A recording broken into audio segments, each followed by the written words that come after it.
लखनऊ से लेकर दिल्ली तक, विधानसभा से लेकर लोकसभा तक आज सपाइयों का हल्ला बोल दिखाई दिया।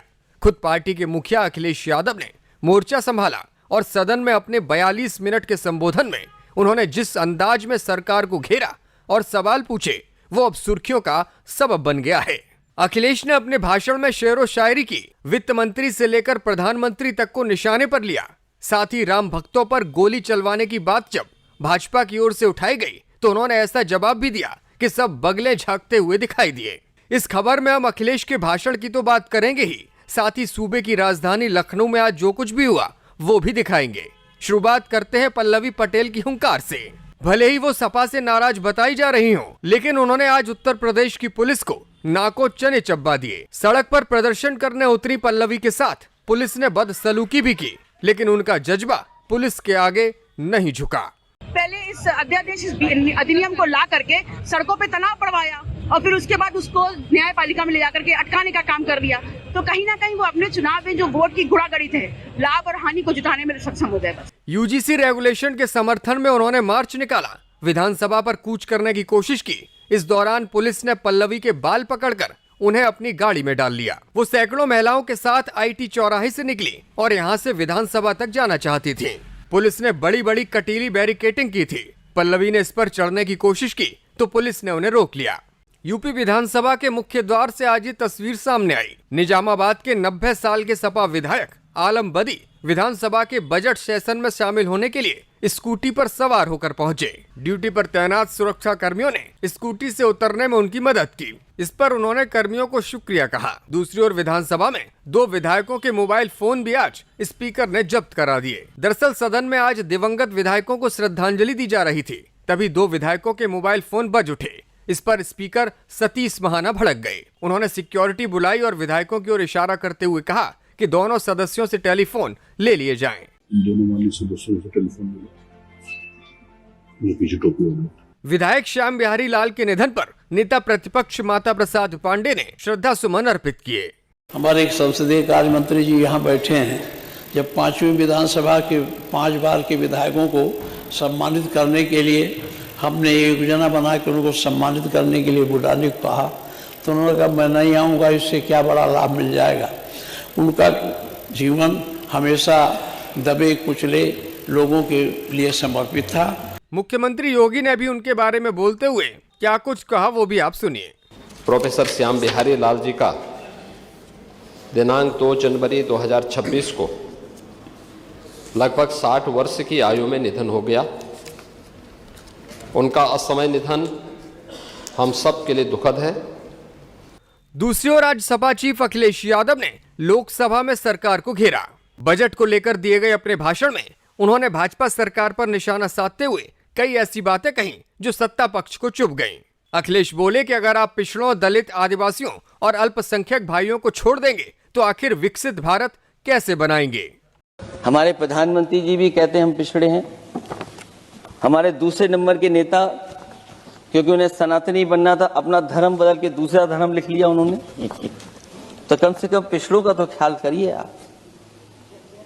जब पिछड़ों का ख्याल करोगे तभी आपका देश विकसित बनेगा, भारत विकसित बनेगा। अगर आप पिछड़ों को छोड़ देंगे, दलितों को छोड़ देंगे, आदिवासियों को छोड़ देंगे, अल्पसंख्यक भाइयों को छोड़ देंगे, तो आप कैसे विकसित भारत बनाएंगे। एक आर्थिक बराबरी है, दूसरी सामाजिक बराबरी है। और मुझे लगता है बजट से न आर्थिक गैर बराबरी दूर हो रही है, न सामाजिक गैर बराबरी दूर हो रही है। राजमाता अहिल्याबाई होलकर को लेकर भी अखिलेश यादव नाराज हुए। उन्होंने कहा कि मणिकर्णिका घाट हमारी पौराणिक पहचान रही है और भाजपा सरकार ने वहां 100 मंदिरों को तोड़ने का काम किया है। पूजनीय अहिल्याबाई होलकर जी, उनकी मूर्ति थी, उसको बुलडोजर से तोड़वा दिया। सभापति महोदय, कोई कल्पना कर सकता है एक मणिकर्णिका घाट जो हमारी पौराणिक पहचान रही, सदियों से हमारी विरासत की पहचान रही, सनातनी काशी की विरासत रही, वहां पे इनकी सरकार ने प्रधान संसदीय क्षेत्र में बुलडोजर चला करके हमारी पूजनीय अहिल्याबाई होलकर की मूर्ति को इन्होंने तोड़ने का काम किया। अखिलेश बोले कि इस बजट में पिछड़ेपन को दूर करने के लिए कोई विजन दिखाई नहीं देता। कोई विजन नहीं है कि 2047 तक हमारा देश विकसित भारत बन जाएगा। और हम जैसे लोगों को, समाजवादियों को तो सरकार से पहले ही उम्मीद नहीं थी, और जिस सरकार से उम्मीद ना हो उसकी बजट से क्या उम्मीद होगी। इस बजट में पीडीए के लिए कुछ भी नहीं है।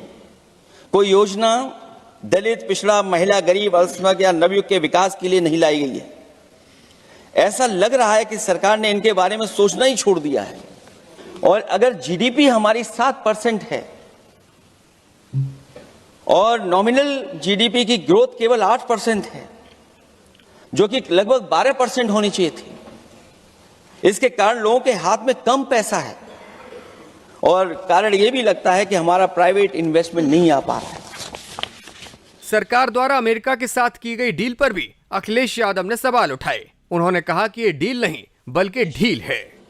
और पूरे देश में ये बहस चल रही थी कि अमेरिका को लेकर के डील होने जा रही है। सभापति महोदय मुझसे पहले अभी जो भारतीय जनता पार्टी की माननीय सदस्य बोल रही थी, और भारतीय जनता पार्टी का ये पक्ष है कि हम लोगों ने दुनिया में बहुत सारे देशों से फ्री ट्रेड एग्रीमेंट कर लिया है। सभापति महोदय, मैं भारतीय जनता पार्टी की सरकार से जानना चाहूंगा, अभी कितने देश और बचे हैं जिससे आप फ्री ट्रेड एग्रीमेंट नहीं कर पाए हैं? कुछ ऐसे भी देश बचे होंगे शायद जिनसे आपकी इच्छा होगी कि हम फ्री ट्रेड एग्रीमेंट कर लें। और सभापति महोदय का फ्री ट्रेड एग्रीमेंट हो भी जाते हैं। जो लोग कभी रुपए के बारे में बहुत चिंता करते थे, कभी कभी उम्र से, कभी कभी दूसरे लोगों के उससे जोड़ देते थे, इतने सब फ्री ट्रेड एग्रीमेंट होने के बाद और अमेरिका से डील नहीं ढील हुई है।